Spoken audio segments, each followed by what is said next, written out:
Retired हर्डर हुए हैं, 104 बना चुके हैं, अभी भी नॉट आउट हैं। लेकिन दूसरे एंड पर शुभमन गिल का जो आउटस्टैंडिंग परफॉर्मेंस उनकी भी दिखी, आज बल्ले से 65 बना चुके हैं, 120 गेंदों का सामना किया। आज तो शुभमन गिल बिल्कुल वो कहते हैं ना कूल काम एंड कंपोज, उस तरीके से दिखाई दिए हैं मुझे तो, और जिस तरीके के शॉट्स उन्होंने लगाए हैं, बड़े कमाल की बैटिंग की है। बिल्कुल चिराग, क्या लगता है, इंडिया एक कहते हैं ना ड्राइविंग सीट पे इस वक्त? तो बिल्कुल ड्राइविंग सीट पर है और इसका श्रेय आपको सबसे पहले गेंदबाजों को ही देना चाहिए, क्योंकि जब आज खेल शुरू हुआ था तो सिर्फ 2 विकेट इंग्लैंड के गिरे हुए थे, 200 से ज्यादा रन इंग्लैंड की टीम बना चुकी थी। और कल शायद हमारे दिमाग में यही बात चल रही थी कि यार इंग्लैंड 500 बनाएगा, 550 बनाएगा, जिस तरीके से बेन डकेट बल्लेबाजी कर रहे थे, कहीं मामला फंस तो नहीं जाएगा।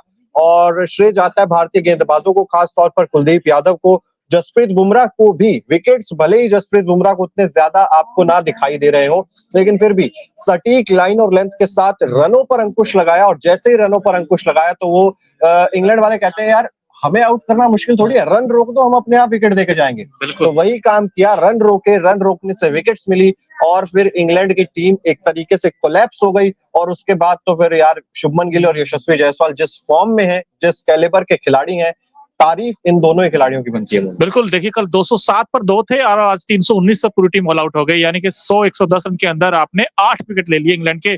वहां पर टीम इंडिया के गेंदबाजों ने दमखम दिखाया, खासकर सिराज ने 4 विकेट झटके, कुलदीप यादव ने 2 विकेट लिए। और कुलदीप यादव के अगेंस्ट हमेशा कहते हैं हम लोग स्पिन के अगेंस्ट शॉट मारना बड़ा मुश्किल होता है, लेकिन ये फिगर जो है सिराज का जो जलवा था आज फिर देखने को मिला, 4 विकेट झटके इन्होंने। और इनकी गेंदबाजी की वजह से टीम इंडिया अब अच्छी पोजीशन पे है। फिलहाल 21.1 ओवर की गेंदबाजी की इन्होंने और 84 रन देकर 4 विकेट झटके हैं। बड़े अच्छी गेंदबाजी की है, डेथ हार्ड जिसे हम कहते हैं, उन्होंने बोल्ड किया।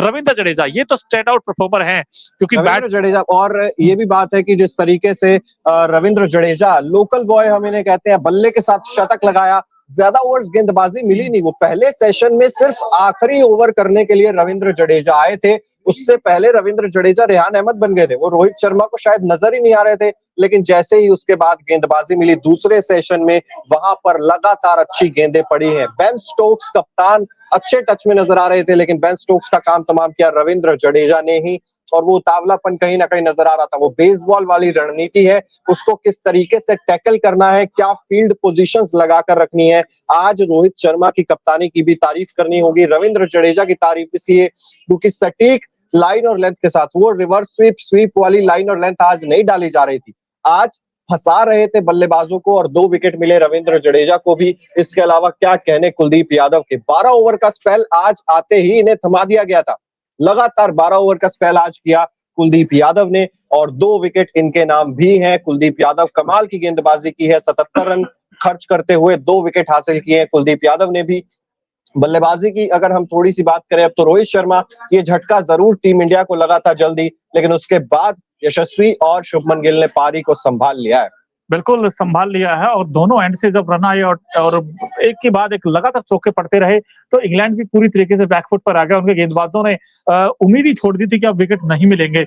और एक चीज ये भी है बड़ी इंपॉर्टेंट की शुभमन गिल, क्योंकि देखिए पहले इनिंग में 0 पर आउट हो गए थे, लेकिन सेकंड इनिंग में जो उन्होंने जो टेम्परामेंट दिखाया, जो इंटेंट दिखाया है, 65 बना चुके हैं और बिल्कुल थ्रू द लाइन कह लीजिए आप, बिल्कुल वो कॉन्फिडेंस दिखाई दे रहा था कि आज वो कहते हैं पैशन था, मुझे रन बना के आने हैं, एक विल पावर उनमें आज दिखाई दी। और रजत पाटीदार, एक हालांकि जायसवाल की हम बात कर रहे थे, 104 बना चुके हैं, ये भी कमाल की पारी थी। और रिटायर्ड हर्ट हुए, अभी वो एक कमर में थोड़े सा खिंचाव शायद वहां पर नजर आ रहा था, क्रैम्प जैसा कुछ था, और उसकी वजह से यही बेहतर समझा, क्योंकि दिन खत्म होने वाला था। और यशस्वी जायसवाल ने कहा कि कल बेहतर स्थिति में अपने आप को महसूस करेंगे, तो एक बार फिर से बल्लेबाजी करने के लिए आएंगे। 104 पर नाबाद है, और शुभमन गिल के साथ एक बेहद ही मजेदार, बेहद ही शानदार साझेदारी कर रहे हैं। बिल्कुल, आपने कमर दर्द बताया, वो इसलिए भी क्योंकि 5 छक्के लगाए हैं इन्होंने, जो फुल शॉट खेले हैं, बैक टू बैक लंबे लंबे छक्के, और 100 का जो जश्न बनाया उन्होंने, वो बड़े कमाल के तरीके से आजकल उन्होंने ट्रेडमार्क बना लिया कि दोनों हाथों को ऐसे ऊपर करके और उस तरीके से वो जश्न मनाते हैं। लेकिन इसके अलावा रजत पाटीदार की हम बात कर रहे थे, क्योंकि पहली इनिंग में भी कुछ खास नहीं कर पाए, उससे पहले मैच में उनको मौका मिला था, डेब्यू में 32 बनाए थे, सेकंड इनिंग में 9 बनाए थे, फिर यहाँ मौका मिला तो वहां भी कुछ खास नहीं करे, और जब इस इनिंग में सेकंड इनिंग मौका मिला तो आज भी 0 पर आउट हुए। लेकिन आउट होने का तरीका देखिए आप, बिल्कुल शॉर्ट एंड वाइड, जिसपे तो आप कहीं भी शॉट मार सकते हैं, लेकिन रेहान अहमद को सीधे हाथों में दे बैठे। यानी कि रजत पाटीदार से हुई खता,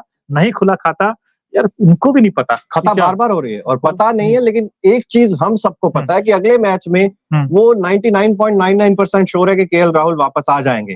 अब एक ही खिलाड़ी ऐसा है जिस पर गाज गिर सकते हैं, क्योंकि सरफराज खान ने रन बना दिए, ध्रुव जुरैल वो कल पता नहीं बल्लेबाजी आएगी नहीं आएगी, क्योंकि इंग्लैंड को भी वो अच्छा खासा टाइम आपको देना पड़ेगा ऑल आउट करने के लिए। वो क्योंकि ध्रुव जुरैल बहुत बाद में बल्लेबाजी करने के लिए आते हैं, शायद उनकी बल्लेबाजी नहीं आएगी, लेकिन वो सॉलिड रन जरूर बनाए थे। ध्रुव जुरैल ने भी, सरफराज खान ने अपने आप को प्रूव कर दिया, दूसरी तरफ रविंद्र जडेजा ने रन बनाई दिए, गिल ने शानदार परफॉर्मेंस आज भी करके दिखाया।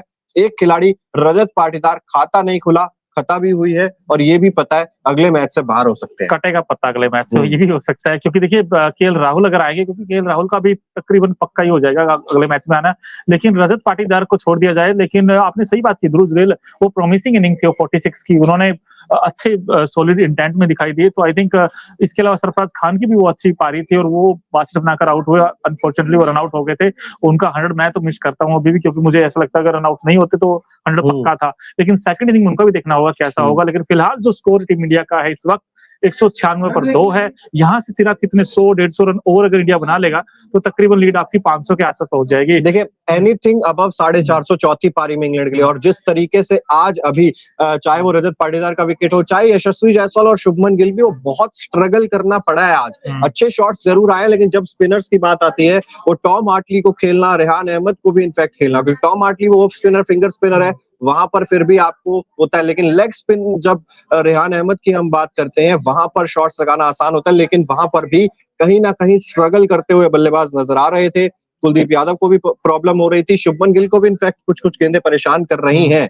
तो ऐसे में चौथी पारी जब इंग्लैंड को बल्लेबाजी करनी होगी, मुश्किल होगी, 450 से ऊपर जाते हैं तो आपको टाइम जरूर चाहिए इंग्लैंड को आउट करने का। लेकिन इंग्लैंड भी वो जो है ना, ऐसा नहीं सोचेगी कि 450 है तो हम ड्रॉ के लिए जाएं, वो जाएंगे चेज करने के लिए जाएंगे, हारेंगे या हराएंगे, दूसरी कोई चीज इंग्लैंड की डिक्शनरी में है नहीं। मोनू, अगर देखा जाए तो मुझे आपसे एक बात पूछनी है कि इंग्लैंड की टीम के लिए कमबैक करने के लिए अब इंग्लैंड को क्या करना होगा, क्योंकि एक उनके लिए अच्छी चीज ये है, इंग्लैंड के पॉइंट ऑफ व्यू से देखें तो अश्विन इस टीम में नहीं है। अब अश्विन बैटिंग करने भी नहीं आएंगे और बॉलिंग करने भी नहीं आएंगे, तो ये कितना इंपैक्ट टीम इंडिया में पड़ेगा और कमबैक कैसे कर सकता है इंग्लैंड? देखिए बहुत बहुत इंपैक्ट पड़ेगा। आर अश्विन 500 विकेट, इतना ज्यादा अनुभव, और चौथी पारी में खासतौर पर आप आर अश्विन को बहुत ज्यादा मिस करेंगे। लेकिन इंग्लैंड के जहां तक कमबैक की बात है ना मोनू, तो राजकोट में जब आप खेल रहे हो, एक बात तो तय है कि पहला सेशन वो आपको शुरुआती आधे घंटे में 2-3 विकेट्स देकर जाएगा ही जाएगा।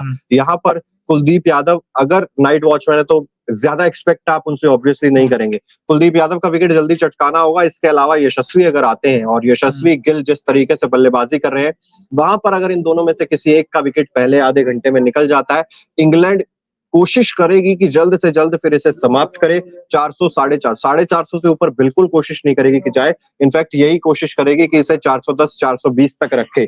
और उसके बाद इंग्लैंड जिस तरीके की बल्लेबाजी करती है, डेफिनेटली अच्छा स्टार्ट मिल जाएगा उन्हें, क्योंकि जैक क्रॉली और बेन डकेट जिस तरीके की फॉर्म में है, अच्छा स्टार्ट हर बार मिलता है। 5 इनिंग्स हुई है, 5 में 50 से ज्यादा की पार्टनरशिप आपने देखी है उनके बल्ले से, और वही कोशिश रहेगी इंग्लैंड की कि आए और ताबड़तोड़ बल्लेबाजी करके बैकफुट पर धकेले। अश्विन है नहीं हमारे पास, 4 गेंदबाज हैं, उन पर ही दबाव बनाया जाए। बिल्कुल, लेकिन ये तब एक सवाल मेरा भी आपसे, बताइए। ये तो चलिए बातें होती रहेंगी कि क्योंकि यहाँ किस स्थिति में टीम इंडिया पहुंची है, 322 रनों की लीड अपने आप में बहुत बढ़िया, और जबकि आपके सिर्फ 2 ही विकेट गिरे, अभी 8 विकेट हाथ में, आप आसानी से इस गेम को अपने कंट्रोल में ले चुके हैं। लेकिन ये गेम कंट्रोल में आई कैसे मोनू? ये क्या चीज थी जो बेन डकेट हो गए, चाहे उसके बाद जो रूट हो गए, आने वाले बल्लेबाज बेयरस्टो हो गए, बेन स्टोक्स हो गए, फोक्स हो गए, आज क्या आपको ऐसा अलग लगा इंडियन गेंदबाजी में जो इंग्लैंड की टीम पूरी तरीके से धाराशायी होती हुई नजर आई? एक चीज मुझे नोटिस किया मैंने, जिस तरीके से इंडिया के गेंदबाज कर रहे थे, उन्होंने कुछ नया अलग नहीं किया। उन्होंने सिर्फ गेंद स्टंप टू स्टंप करते रहे,